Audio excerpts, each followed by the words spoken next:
Old Geronimi was 7 years old when he took his mother's hand and became one of the first people to walk across the Sydney Harbour Bridge on its opening day in 1932.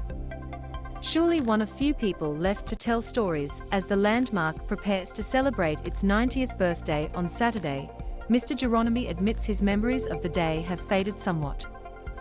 Old Geronimi couldn't be more proud of the contribution his father made to the bridge.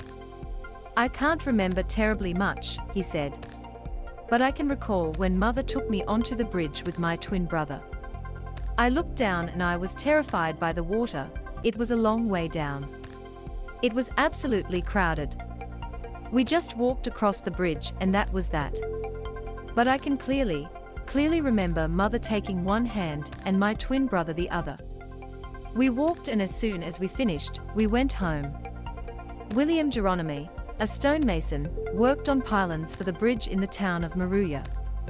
Dad worked on granite pylons. But Mr. Geronimi's connection with the bridge goes back further than the opening ceremony.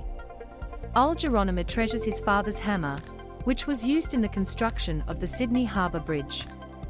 In the years leading up to 1932, his father William worked as a senior stonemason on the bridge pylons. William Geronimi went to work on the far New South Wales south coast and was away from his wife and children in Sydney for months at a time.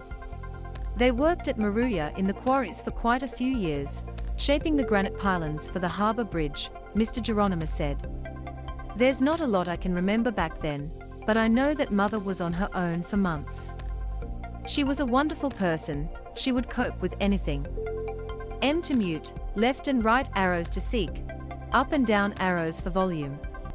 Watch 1 minute 54 seconds 1 minute and 54 seconds Moruya's role in helping build the Sydney Harbour Bridge.